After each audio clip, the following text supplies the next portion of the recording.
Hello everyone, this is अभिलाषा। तो इस video में मैं आप लोगों के साथ पेयर ऑफ लीनियर इक्वेशंस की इंट्रोडक्शन पार्ट 2 को डिस्कस करने जा रही हूँ।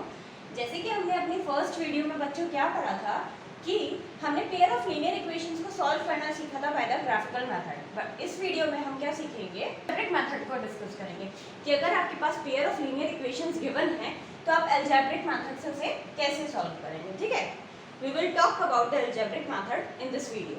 तो अलजेब्रिक मेथड बेसिकली बच्चों आपकी 3 टाइप्स के होते हैं। The first one is substitution method. इस चैप्टर में हमें 3 मेथड्स को डिस्कस करना है। Substitution method,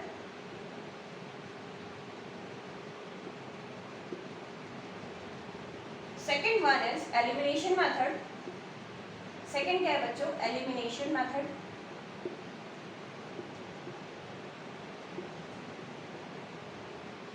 and the third one is बच्चों क्रॉस मल्टीप्लिकेशन मेथड। जो थर्ड मेथड है that is cross multiplication method.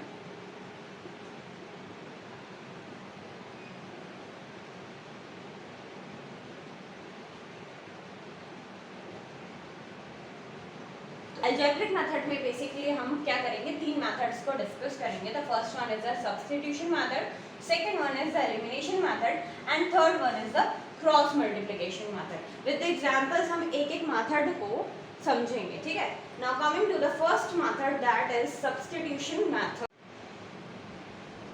तो फर्स्ट मेथड हमारा क्या है बच्चों, सब्स्टिट्यूशन मेथड। ठीक है, विद एग्जांपल्स हम समझेंगे कि सब्स्टिट्यूशन मेथड क्या होता है। लेट्स सपोज हमारे पास 2 अलजेब्रिक एक्सप्रेशन है। One of the expression is 2x + y = 7। 2x + y = 7, ये पहली लीनियर इक्वेशन है आपके पास इन 2 वेरिएबल्स। ठीक है, सिमिलरली 4x - 3y = -1। ठीक है, ये आपकी सेकंड लीनियर इक्वेशन है बच्चों इन 2 वेरिएबल्स। आपके पास 2 ये लीनियर इक्वेशंस हैं और with the help of substitution method आपने इसे क्या करना है बच्चों, सॉल्व करना है। तो सब्स्टिट्यूशन मेथड में बच्चों क्या होता है, सब्स्टिट्यूशन। इस वर्ड का मतलब ही क्या है कि आपको एक इक्वेशन की, मान लीजिए कि आप फर्स्ट इक्वेशन आपको गिवन है and this one is the second. First equation को लिखूँ तो इसे क्या लिख सकती हूँ, अगर मैंने y की वैल्यू फाइंड आउट करी यहाँ से तो क्या लिखूंगी मैं, y = 7। 2x दिस साइड जाके राइट हैंड साइड जाके माइनस का 2x हो जाएगा। मतलब फर्स्ट आपको काम क्या करना है सब्स्टिट्यूशन मेथड में कि आपके पास 2 वेरिएबल्स होंगे, किसी भी 1 वेरिएबल को आपको in terms of other variable के टर्म्स में लिखना होगा। ठीक है, फर्स्ट काम तो आपका ये है। ठीक, फिर ये जो आपकी जो वेरिएबल की वैल्यू आई है, ठीक है, ये जो वेरिएबल की वैल्यू आई है y की वैल्यू आपको क्या करनी होगी, इन सेकेंड इक्वेशन में पुट कर देनी होगी। ठीक है, क्या करना है, सब्स्टिट्यूशन मेथड में यही किया जाता है। क्या किया जाता है, आपके पास pair of 2 linear equations given होंगी बच्चों, तो आप क्या करेंगे, फ्रॉम द फर्स्ट या फ्रॉम द सेकंड, ठीक है, जिससे भी आपको इजी पड़े, आप क्या करेंगे, एक वेरिएबल को in terms of another variable के टर्म्स में पहले आप उसे सब्स्टिट्यूट वैल्यू को लिखेंगे बच्चों, फिर उसकी वैल्यू को इन जो दूसरी आपकी इक्वेशन होगी उसमें क्या करेंगे, पुट कर देंगे, सब्स्टिट्यूट कर देंगे। ठीक है, इसीलिए इसे सब्स्टिट्यूशन मेथड कहा जाता है। तो आप क्या करेंगे, यहाँ से y की वैल्यू आप सेकंड इक्वेशन में जब पुट करेंगे बच्चों, ऑन पुटिंग, यहाँ लिख लीजिएगा, on putting the value of y in equation, second equation में आपने पुट करी बच्चों, तो 4x as it is -3, y की जगह पे क्या लिखेंगे, 7 - 2x, 7 - 2x = -1। ये हमने क्यों किया है, क्योंकि अब आप यहाँ देख सकते हैं ये जो आपकी अलजेब्रिक एक्सप्रेशन बनी है वो इन टर्म्स ऑफ x बनी है, यहाँ पे y का कोई भी टर्म नहीं है। ठीक है, ये हेल्प करेगा हमें x की वैल्यू फाइंड आउट करने में, इसलिए इसको सब्स्टिट्यूशन मेथड बोला जाता है। लेट्स स्टार्ट, कैसे करेंगे, 4x - 3 से मल्टीप्लाई किया, -3 × 7 gives you -21। Similarly, -3 × -2x gives you +6x, 3 × 2 = 6x, और minus into minus gives you plus. ठीक है, यहाँ आ जाएगा -1। x + 6x gives you 10x, and ये जो -1 है इधर लिखा है, और जो -21 है बच्चों वो राइट हैंड साइड जा करके आपका क्या हो जाएगा, +21। ठीक है, इस तरीके से आ गया। अब 10x = -1 + 21 gives you 20। ठीक, और x की वैल्यू यहाँ से आप क्या कर सकते हैं, 20 5/10 दैट इज 2। x की वैल्यू आपकी क्या आ जाएगी बच्चों 2, x आपका 2 आ गया यहाँ से। अब क्या करेंगे, किसी भी इक्वेशन में आप इसकी वैल्यू को पुट कर दीजिए 1 में पुट करिए, सेकंड में पुट करिए, तो आपको y की वैल्यू इजीली मिल जाएगी। Putting the value of x in equation first, let's suppose मैंने इक्वेशन फर्स्ट में इसकी वैल्यू पुट कर दी बच्चों, तो क्या होगा 2 इंटू एक्स की वैल्यू कितनी आएगी 2, 2 2 ज़ा 4, 2 into 2 plus y is equal to 7। First equation हमने डाल दिया, 2 2 ज़ा 4, 4 plus y is equal to 7। तो यहाँ से वाई की वैल्यू कितनी बच जाएगी 7 माइनस 4 दैट इज 3। वाई की वैल्यू आपको क्या मिल गई बच्चों 3 मिल गई। ठीक है, तो सब्स्टिट्यूशन मेथड से आपने क्या सीखा, एक्स और वाई, आपको जो मेन मोटिव है वो क्या करना है, आपको वेरिएबल्स की, ये जो वेरिएबल्स है आपके उनको वैल्यूज ही तो फाइंड करनी है। ठीक है, तो इसी को सब्स्टिट्यूशन मेथड बोलते हैं बच्चों। आपको क्या करना होता है, आपके पास दो pair of linear equations given होंगी, आप क्या करेंगे फ्रॉम द फर्स्ट या फ्रॉम द सेकंड, जो भी इजी पड़े आपको, एक वेरिएबल की value in terms of another variable के टर्म्स में आप निकालेंगे और उसको उसकी कॉरस्पॉन्डिंग जो उसकी सेकंड इक्वेशन होगी उसमें उस वैल्यू को पुट कर देंगे। पुट करने से क्या फायदा होगा कि वो एक ही सिंगल वेरिएबल्स के टर्म में इक्वेशन आपको मिल जाएगी, वो हेल्पफुल होगी उस वेरिएबल की वैल्यू को फाइंड आउट करने में। ठीक है, जब उस वेरिएबल की आपको वैल्यू मिल जाएगी तो आप क्या करेंगे, उसके कॉरस्पॉन्डिंग इक्वेशंस में पुट करके उसके अनदर वेरिएबल की वैल्यू फाइंड आउट कर लेंगे। तो होपफुली आपको सब्स्टिट्यूशन मेथड तो बच्चों बहुत अच्छे से क्लियर हो गया होगा। ठीक है, now we will going to discuss the elimination method. Second method क्या है बच्चों, एलिमिनेशन मेथड। ठीक है, इसको समझने के लिए भी हम दो एग्जांपल्स, दो लीनियर इक्वेशंस लेंगे। For an example 10x plus 3y is equal to 75। एक लीनियर इक्वेशन बच्चों ये हो गई आपकी, and the second linear equation is 6x minus 5y is equal to 11। ठीक है, इस तरीके से हमने दो लीनियर सपोज किया बच्चों कि हमारे पास दो लीनियर इक्वेशन हैं एंड टू वेरिएबल्स। हम क्या करेंगे, बाय द एलिमिनेशन मेथड इसके वेरिएबल्स की वैल्यू फाइंड करेंगे। ठीक है, जो मेन मोटिव होता है वो हमारा क्या होता है, मेथड को यूज करने का, in pair of linear equations को सॉल्व करने का मोटिव क्या होता है, इन वेरिएबल्स की वैल्यूज को फाइंड करना। ठीक है, तो आप यहाँ पे देख सकते हैं बच्चों, ये आपके पास दो लीनियर इक्वेशन है और ये मेथड क्या लिखा है मैंने, एलिमिनेशन मेथड। एलिमिनेशन मेथड का मतलब क्या है, आपके पास यहाँ दो वेरिएबल्स है देख सकते हैं। ठीक है, आप क्या करेंगे, इस मेथड में किसी भी एक वेरिएबल को एलिमिनेट कर देंगे बच्चों। और वो कैसे करेंगे, बाय जब आप इसके जो एक कोफिशिएंट देख रहे हैं, मान लीजिए आपको y वाले टर्म को हटाना है। ठीक है, ये जो y वाला वेरिएबल्स है इस टर्म को एलिमिनेट करना है। ठीक है, इस मेथड में हम एलिमिनेट ही करते हैं। जब आपको एलिमिनेट करना होता है तो क्या करना होता है, इसके जो कोफिशिएंट होते हैं, जैसे जो सेकंड इक्वेशन का कोफिशिएंट होगा y का, आप पूरे इक्वेशन को उससे मल्टीप्लाई कर देंगे उसके कोफिशिएंट से। सिमिलर वे में जो फर्स्ट इक्वेशन में जो y का कोफिशिएंट होगा उसको सेकंड इक्वेशन से पूरे से मल्टीप्लाई कर देंगे। ठीक है, कैसे, लेट्स डू, करके समझेंगे इसे। क्या करेंगे बच्चों, consider this is the first equation and this one is the second equation. ठीक है, आपको क्या करना है, एलिमिनेशन मेथड को समझना है। इसमें एलिमिनेशन मेथड में क्या है, जैसे कि मान लीजिए मेरे को y को एलिमिनेट करना है इस इक्वेशन में। ठीक है, तो आप क्या करेंगे, जैसे कि आप यहाँ देख सकते हैं इस इक्वेशन में, सेकंड इक्वेशन में जो y का कोफिशिएंट है वो क्या है बच्चों 5 है। तो आप मल्टीप्लाई करेंगे, multiply first equation first by 5। जब 5 से मल्टीप्लाई कर देंगे तो क्या हो जाएगा, 5 से आपने यहाँ मल्टीप्लाई का 50x आ जाएगा। सिमिलर वे में 5 3 ज़ा 15y आ गया इज इक्वल टू 5 की मल्टीप्लाई 75 से की तो इट गिव्स यू 375। ठीक है, अब ये तो अब क्या आ गया, ये जो फर्स्ट इक्वेशन थी वो आपने क्या करी, इस तरीके से लिख दी, इसे थर्ड इक्वेशन कंसीडर कर लीजिए।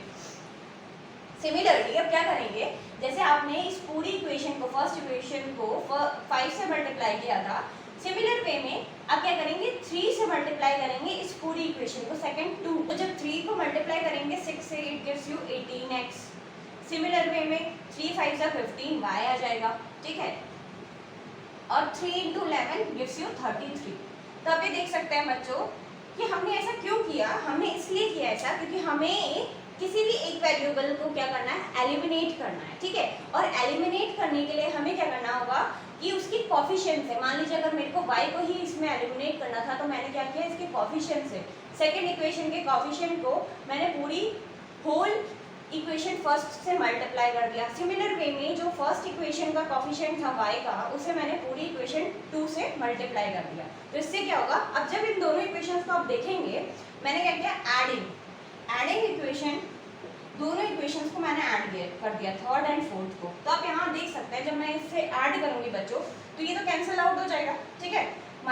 प्लस का 15y माइनस का 15y गिव्स यू 0, है ना। अगर मैं इन दोनों को ऐड करूंगी तो जब मैं इन दोनों इक्वेशंस को ऐड करूंगी, जब आपने LHS को LHS से ऐड किया, RHS को RHS से करेंगे तो आप क्या लिखेंगे, 50x plus 15y plus 18x minus 15y is equal to 375 plus 33। देख सकते हैं माइनस 15y प्लस 15y तो कैंसिल आउट हो जाएंगे, इन दोनों को ऐड करेंगे तो it gives you 68x। 68x is equal to, जब इन्हें ऐड करेंगे तो इट गिव्स यू 8408, ठीक है, ये मिलेगा बच्चों आपको। अब क्या करेंगे आप, जब इसे डिवाइड करेंगे बच्चों, 408 divided by 68 gives you 6। 6 times ही क्या करेगा, इसको कैंसिल आउट करेगा। करके देख लीजिए, करके देखेंगे तो 6 आएगा, ठीक है। तो आपने यहाँ से क्या किया, x की वैल्यू फाइंड आउट कर ली, ठीक। x की वैल्यू क्या आ गई बच्चों, आपकी 6 आ गई। अब क्या करेंगे आप, किसी भी इक्वेशन में फ्रॉम द फर्स्ट और सेकंड किसी भी इक्वेशन में इस वैल्यू को, x की वैल्यू को पुट कर देंगे तो आपको क्या मिलेगा, y की वैल्यू मिल जाएगी। क्या करेंगे आप, ये जो x की वैल्यू बच्चों मिली है आपको, अब क्या करेंगे, इसे इक्वेशन नंबर फर्स्ट में पुट कर दीजिए। Putting the value of x, putting the value of x in equation first equation में जब आप पुट करेंगे वैल्यू x की 6, तो आपको क्या मिलेगा, 10 into 6 that is 60 plus 3y is equal to 75, ठीक है।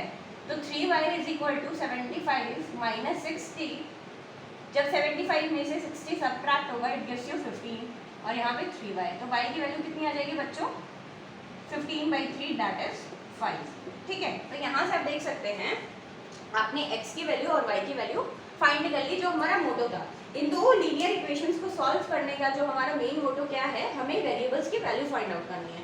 बट ये क्या है, एलिमिनेशन मेथड है।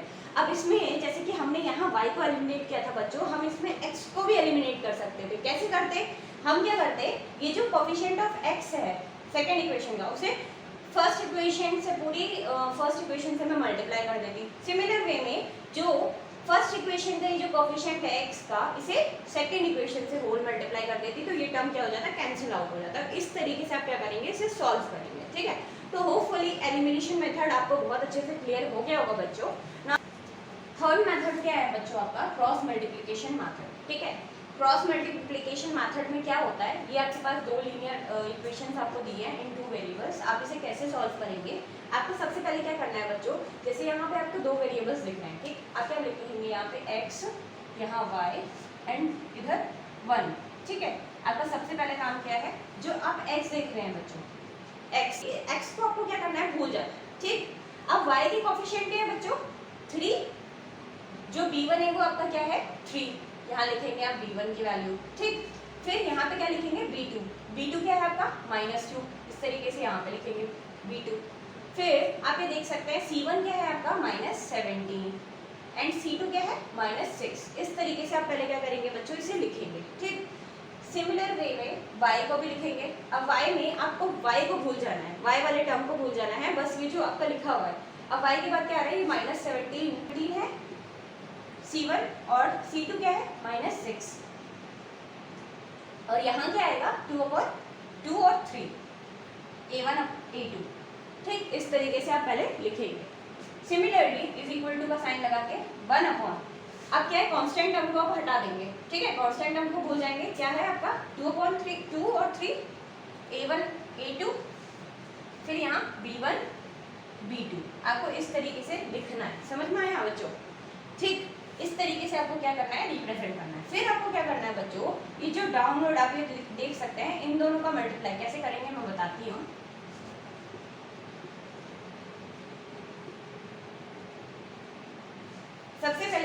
x अपॉन 3 की मल्टीप्लाई आप करेंगे 6 से, माइनस 6 से, इट गिव्स यू 3 6 18, माइनस का 18, ठीक। फिर माइनस का साइन लगाएंगे जब इन दोनों को मल्टीप्लाई करने से पहले यहाँ क्या होगा, सब्ट्रैक्ट होगा, सब्ट्रैक्ट का साइन लगाएंगे और फिर minus into minus gives you positive और 17 इंटू 2 34।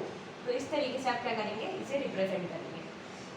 फिर y को सिमिलर वे में y 17 minus 17 into 3 gives you minus 51, है ना। फिर माइनस का साइन सब्ट्रैक्ट करना है, 2 इंटू 6, 2 6 और माइनस का 6 है, 2 6 12, वो भी माइनस का है तो माइनस 12 हो जाएगा यहाँ, ठीक है।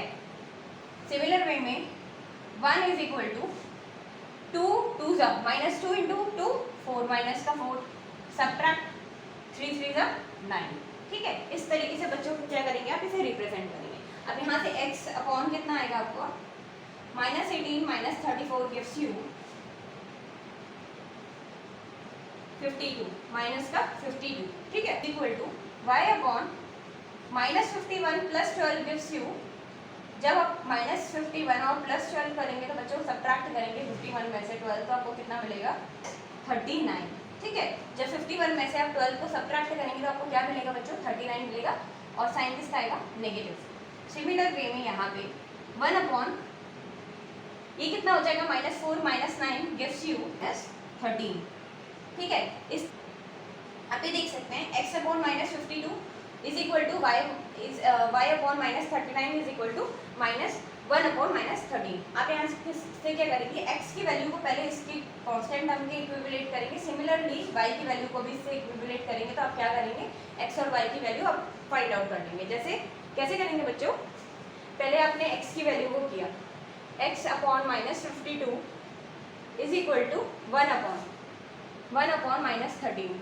जब आप इसे क्रॉस मल्टीप्लाई करेंगे बच्चों, जब क्रॉस मल्टीप्लिकेशन इसका करेंगे तो क्या होगा, x is equal to minus 52 पर तक चला जाएगा अपॉन माइनस 13 की टेबल में 52 4 टाइम्स आता है, माइनस से माइनस कैंसिल आउट हो जाएगा। तो x की वैल्यू यहाँ से क्या आ गई बच्चों, 4। तो इस तरीके से आप x की वैल्यू को फाइंड आउट करेंगे, ठीक है। सिमिलर वे में जब y को आप इक्विवेलेंट करेंगे इसके, तो क्या मिलेगा आपको, यहाँ करते हैं y upon minus 39 is equal to 1 upon minus 13। Cross multiplication किया गई तो आपको क्या मिलेगा, y is equal to minus 39 upon minus 13, minus से माइनस कैंसिल आउट हो जाएगा, 13 की टेबल में 39 3 टाइम्स, तो y की वैल्यू कितनी आ जाएगी बच्चों, 3। आप देख सकते हैं y की वैल्यू क्या आ गई बच्चों, 3 और x की वैल्यू क्या आ गई, 4। तो आपका मेन मोटो तो इन वेरिएबल्स की वैल्यू ही फाइंड करना था, पर क्रॉस मल्टीप्लिकेशन मेथड में आप क्या करना होता है कि आप क्या करते हैं, x वेरिएबल ऐसे ही एज इट इज लिखेंगे, जो कोफिशिएंट होंगे b1 upon b2 c1 upon c2 इस तरीके से रिप्रेजेंट करेंगे। सिमिलर वे में y को हाइड कर देंगे, जो आपका कांस्टेंट टर्म होगा c1 अपॉन c2 और a1 अपॉन a2 को ऐसे लिखेंगे। फिर सिमिलर वे में जो कांस्टेंट टर्म है उसको हाइड करके a1 upon a2 b1 upon b2, फिर क्रॉस मल्टीप्लिकेशन करेंगे, इसे सॉल्व करेंगे। फिर जो ये आपका कांस्टेंट टर्म होगा उसको x जो वेरिएबल का टर्म होगा उसको इक्विवेलेंट करके x की वैल्यू फाइंड करेंगे, सिमिलर वे में y की वैल्यू फाइंड करेंगे। तो होपफुली आपको ये क्रॉस मल्टीप्लिकेशन मेथड भी बच्चों क्लियर हो गया होगा। तो आज की वीडियो के लिए इतना ही, हम अपनी नेक्स्ट वीडियो में एक्सरसाइज को कंटिन्यू करेंगे। Thank you.